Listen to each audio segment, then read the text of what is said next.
Segunda Reis capítulo 4, abre aí a sua Bíblia. Segunda Reis capítulo 4.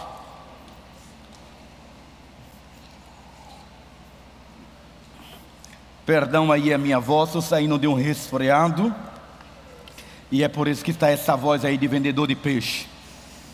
Segunda Reis capítulo 4. Certo dia, versículo 8. Certo dia Eliseu foi a Sunem, onde uma mulher rica insistiu que ele fosse tomar uma refeição em sua casa.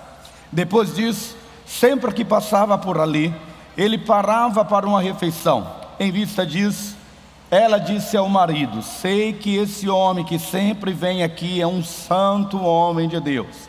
Vamos construir lá em cima um quartinho de tijolos e colocar nele uma cama, uma mesa, uma cadeira e uma lamparina para ele. Assim, sempre que nos visitar, ele poderá ocupá-lo. Um dia, quando Eliseu chegou, subiu ao seu quarto e deitou-se. Ele mandou o seu servo Geazi chamar a sunamita. Ele a chamou, e quando ela veio, Eliseu mandou Geazi dizer-lhe: você teve todo esse trabalho por nossa causa. O que podemos fazer por você? Quer que eu interceda por você ao rei ou ao comandante do exército? Ela respondeu: estou bem entre a minha própria gente. Mais tarde Eliseu perguntou a Geazi: o que se pode fazer por ela? Ele respondeu: bem, ela não tem filhos e seu marido já é idoso. Então Eliseu mandou chamá-la de novo.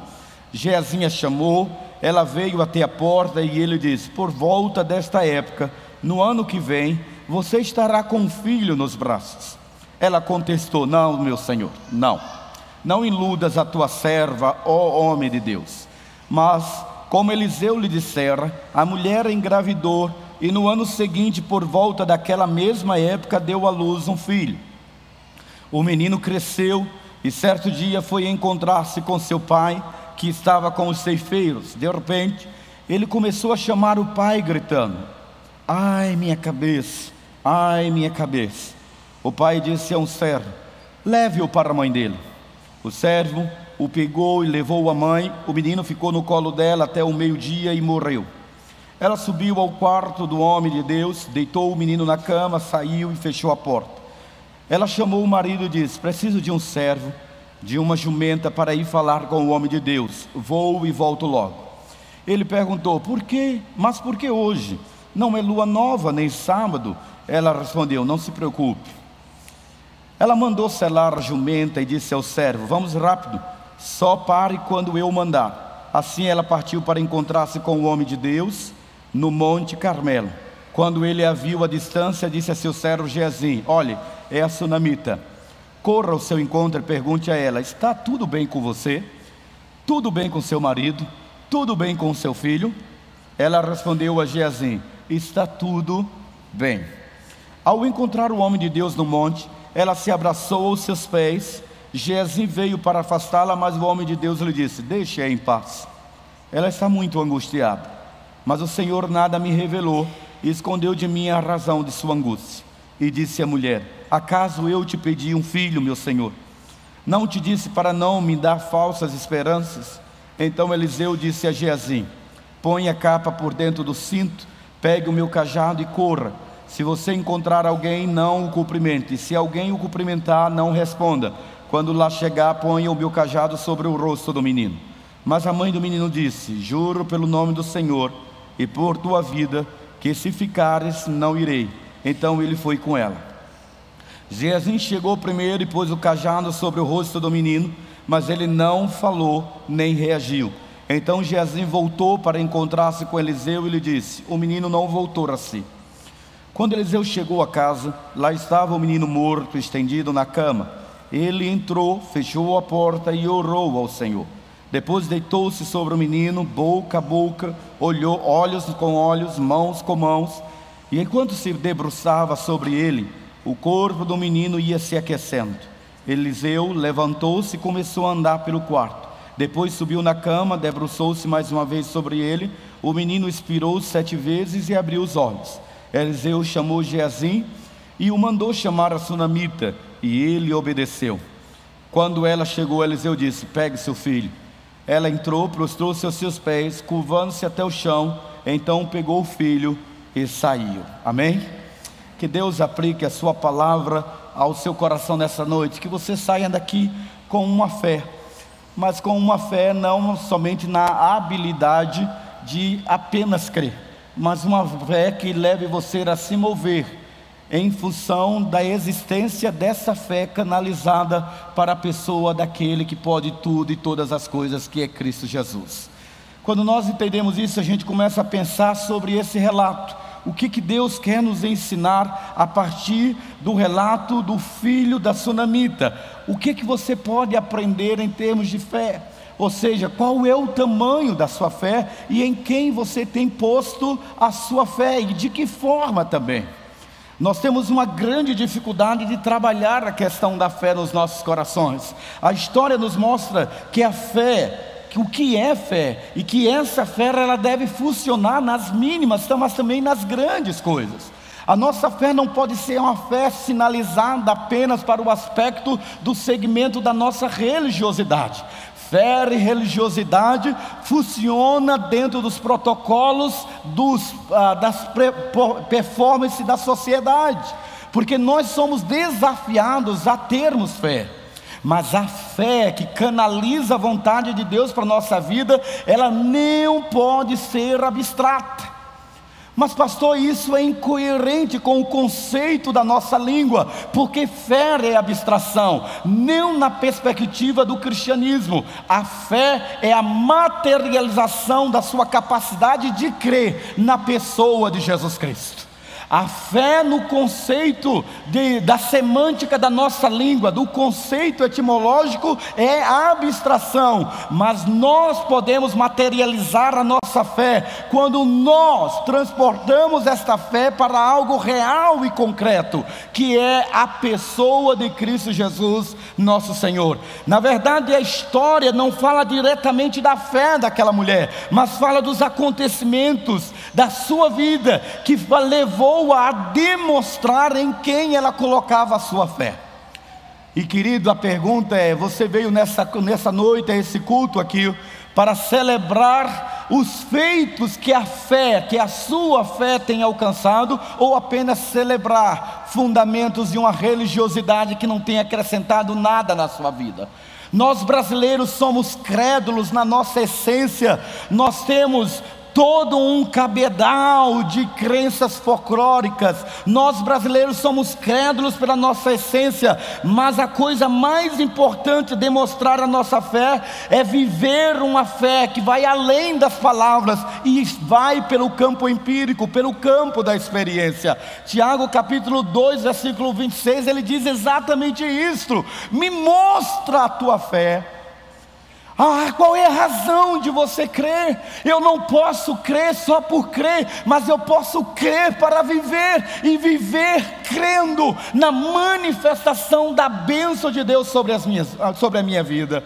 O mais importante é que nós entendemos que o autor desse livro, ele demonstra que aquela mulher, ela era uma mulher simples, uma mulher natural, uma mulher como eu e você, uma mulher humana, com suas limitações, com as suas oscilações, com todos os seus defeitos, mas uma mulher que foi capaz de entender os preceitos de Deus. O problema de nós brasileiros não é a capacidade apenas de crer, é nós não sabemos em quem cremos, e por que cremos, e para que cremos. Por que você crê? Para que você crê? Olhe para mim, eu preciso de uma coisa para você. Você sabe porque eu resolvi viver pela fé? Por causa das minhas fraquezas. Você sabe porque eu decidi viver para a fé? Para poder fazer maiores coisas do que eu humanamente poderia fazer. Você sabe por que você precisa viver pela fé? Porque você mesmo não dará conta de fazer o que se propõe a fazer. Sem a fé, você não consegue ser um bom marido. Sem a fé, você não consegue ser um bom pai. Sem a fé, você não consegue viver e vencer o vício. Sem a fé, você não consegue viver e vencer a ignorância. A Bíblia diz que Deus não leva em conta o nosso tempo de ignorância, mas anuncia que todos se arrependam. Eu preciso da fé, por quê? Porque por muito tempo eu vivi o caminho do humanismo. a minha inteligência e a minha capacidade de fazer as coisas não aniquila e nem substitui aquilo que só Deus pode fazer na nossa vida. O texto nos fala que existem duas coisas que Deus quer ver e fazer e cooperar conosco para desenvolver em nossa fé. Ele quer que a nossa fé cresça. Ele quer colocar a nossa fé em prova para que a nossa fé se torne ainda mais forte. Ou seja, dar razão à minha fé. Quantas pessoas, queridos, se desmoronam ou apenas se perdem no decorrer da sua caminhada porque ele não entendeu porque era fé. A fé que eu desenvolvo no meu coração não é a fé para ter uma religião, não é uma fé para dar significado e propósito à minha religião. Eu preciso de fé e viver pela fé para descobrir a razão de existir, porque sem a fé nós não descobrimos esse propósito. A mulher sunamita, ela aprendeu lições de fé e Deus quer que nós aprendamos também. Deus nos tira da zona de conforto porque Ele quer que a nossa fé cresça. Por muito tempo, querido, eu não sabia o significado desse versículo. Todas as coisas contribuem para o bem daqueles que amam e confiam no Senhor. Ó Deus, aonde é que isso se encaixa na minha vida? O Senhor é um Deus que tem prazer no sofrimento dos teus servos? Não, Deus não tem prazer nisso. Mas Deus também não é o causador do sofrimento da nossa vida. Deus não é o causador das misérias da minha natureza humana. Ao contrário, Deus é a resposta para que eu possa vencer e não sucumbir diante da miserabilidade da minha própria natureza. Na verdade, nós entendemos que o texto mostra que a mulher sunamita, ela estava satisfeita com o seu estilo de vida. E olhe para mim, quando você está satisfeito com o estilo de vida que você está vivendo, a fé não tem nenhum sentido. Quando você está satisfeito com o estilo de vida em que você está vivendo, Deus e tudo que diz respeito a Ele é irrelevante para o seu coração. Ela tinha sua mente tranquila e ela queria apenas uma religião para se encaixar dentro da performance de uma zona de conforto. Isto é, quando Deus quis trazer uma mudança na sua vida, ela não queria isso, porque ela estava confortável. Provavelmente duas coisas passaram pela mente daquela mulher quando o profeta resolveu confrontá-la com o seu estilo de vida. Primeiro, ela está dizendo para ele o seguinte: não, está tudo bem na minha vida, eu não tenho filho, também não tenho um problema financeiro, eu não tenho aborrecimento, sou eu só e meu marido, a gente vai para Cancún, a gente vai para o Caribe, a gente vai para Gramado, a gente vive uma vida boa. Por que nós, queridos, temos uma natureza que se conforta com pequenas coisas, quando Deus tem grandes coisas para nossas vidas? Mas o profeta confronta aquela mulher, e a princípio vem uma alegria enorme, mas também vem um medo de decepção, e finalmente ela decide confiar em Deus e confiar no servo daquele profeta, Eliseu. Qual é a lição que eu quero trazer para nós nessa noite de reflexão? Que nós temos que aprender pela fé a superar, lidar com os nossos medos e confiar na boa mão de Deus. Muitos de nós não alavancamos no desenvolvimento da nossa fé, porque em um determinado momento da nossa vida, a gente abraçou a fé e teve uma decepção, e a gente tem medo de decepções. E quando você tem medo de decepções, principalmente você que nasceu no lar evangélico, você diz assim: poxa, mas eu já tentei. Será que tentou mesmo? Ah, eu sei tudo isso da Bíblia, será que sabe mesmo? Será que foi uma entrega total, ou foi parcial? Será que realmente você viveu a essência de Deus, ou você viveu a essência da religião? Será que você realmente teve uma experiência com Deus, ou uma experiência com a igreja? Não substitua a experiência com a igreja com experiência com Deus. Deus está acima da igreja. Você tentou vencer um celeuma na sua vida, um cacuete, um vício na sua vida, e você caiu. Olhe para mim, deixa eu dizer para você: a falha da nossa vida, ou a desgraça da nossa vida, não é cair, mas é cair e desistir.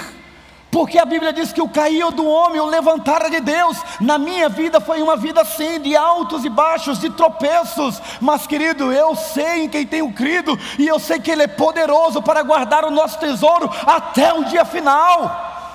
Não importa quantas vezes você caiu, se levante e olhe pela fé no seu Cristo Jesus. Aquela mulher tinha essa decepção: eu não posso me decepcionar, minha vida está confortável demais. E tem gente que não tenta culpar a Deus e o profeta para lhe dar um filho sem pedir. Aquela mulher ficou decepcionada, frustrada e profundamente triste. Culpar a Deus é o que a gente mais faz. Dizer para Ele que nós não conseguimos vencer porque Ele não nos ajudou, não é isso. Deus não disse que nós não tropeçaríamos, Deus não disse que nós não fracassaríamos, Deus não disse que nós teríamos momento de fraquezas, Deus não disse que nós não teríamos vontade de desistir. Ao contrário, Ele disse que nós teríamos sim aflições todos os dias, mas que nós tivéssemos bom ânimo e que nós venceríamos até atingir a maturidade. Queridos, eu sou um homem de 49 anos, graças a Deus, barrigudo. Mas deixa eu dizer uma coisa para você: depois de tanto cair, depois de tanto tentar e ser tentado, tem algumas coisas que eu era fraco quando eu tinha 20 anos e que hoje não sou mais. Tem algumas coisas que eu era fraco quando eu tinha 30 e que eu não tenho mais. Tem algumas coisas que eu era fraco quando cheguei aos 40 que eu não tenho mais. Mas eu continuo sendo tentado em cada década da minha vida, como eu e você. Nós somos tentados à proporcionalidade da nossa vivência, mas nós também crescemos à medida em que nós somos tentados, caímos, nos levantamos, porque a Bíblia diz que o cair é do homem, mas o levantar é de Deus. E o texto sagrado daquela mulher diz que ela queria agora ficar decepcionada, frustrada, profundamente triste. Então ela só tinha duas coisas a fazer: uma era culpar a Deus e o profeta por lhe dar um filho que ela não pediu, ou buscar a Deus com fé. O que ela decide? Ela decide buscar a Deus com fé. Ela acreditava que o Deus que lhe deu um filho poderia ressuscitá-la. Ela acreditava que aquele Deus não ia passar nada desapercebido dos seus olhos. E Deus honrou a fé daquela mulher. Deus trouxe seu filho de volta à vida. Eu não sei o que você perdeu, ou o que você tem medo, para ficar na inércia em que você está. Eu não sei qual é a resistência e a frustração que você já passou da vida, para olhar o caminho da fé com desconfiança. Eu não sei por que você ainda está em cima do muro. Qual foi a frustração? Se é na área sexual, se é na área financeira, se é na área conjugal, se é na área emocional, se é na área social. Mas eu digo uma coisa para você: aquele que põe a mão no arado, ele não pode olhar para trás. E uma vez que nós olhamos para Deus, uma vez que olhamos para Ele, ficamos interessados na sua pessoa, porque nós descobrimos que Ele é a nossa esperança. Quantas famílias arrebentadas, quantas pessoas marcadas e frustradas sem relacionamento com Deus, apesar de um momento ter vivido um êxtase com Deus. Eu quero concluir dizendo: eu conheci um rapaz recentemente, graças a Deus hoje ele está na nossa igreja bem. E ele disse: pastor, eu cheguei em um momento da minha vida espiritual em que eu vi a glória de Deus sobre a minha vida, e eu achei que eu nunca mais ia pecar, que eu nunca mais ia cair. E eu fui, e cheguei a um momento da minha vida que eu me envolvi numa situação complicada de imoralidade, e eu não me sentia mais digno da presença de Deus, eu me sentia sujo, eu não sentia mais digno de subir ao altar. E aí então eu resolvi frequentar a igreja, mas sem querer me envolver com ela, até um dia que o Senhor pregou, e depois que o Senhor pregou, eu disse: Deus, eu vou lhe dar mais uma chance. Eu tinha acabado de dizer isso, e o Senhor contou a história da missionária Malu. A história da Malu era o seguinte: Malu foi uma das modelos mais famosas e mais renomadas, uma negra linda. Ela era modelo, manequim exclusiva do falecido costureiro ou famoso estilista chamado Clodovil. Várias vezes ela participou dos programas dele, porque ela era exclusiva dele.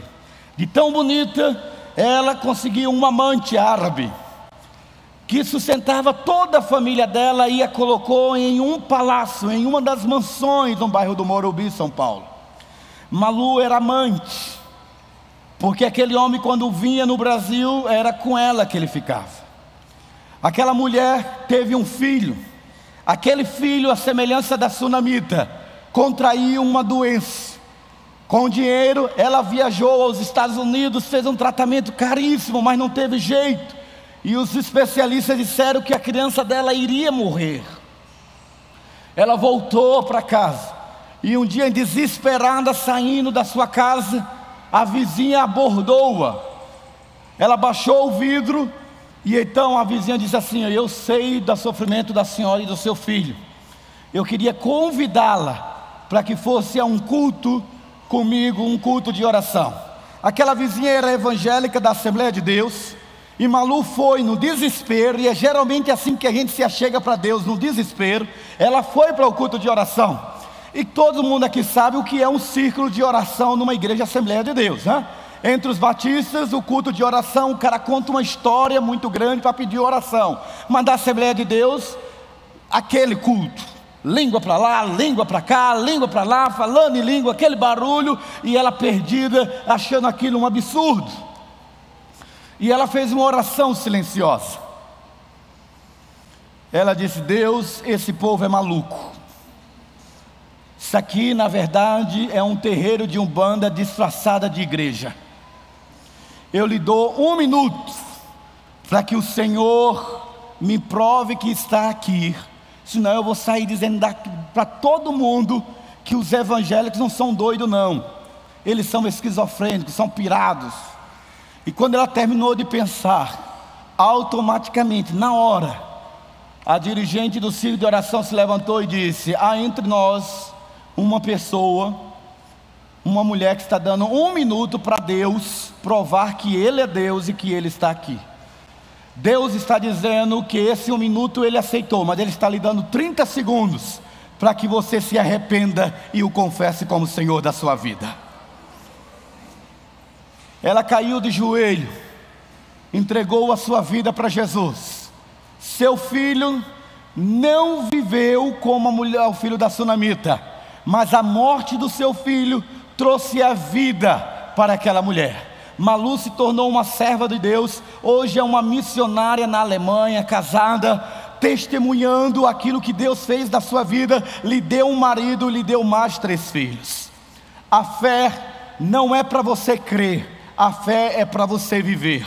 Sem fé é impossível agradar a Deus. Sem fé é impossível você entender os propósitos de todas as desgraças e de todas as áreas negativas e tristes que acontecem na sua vida.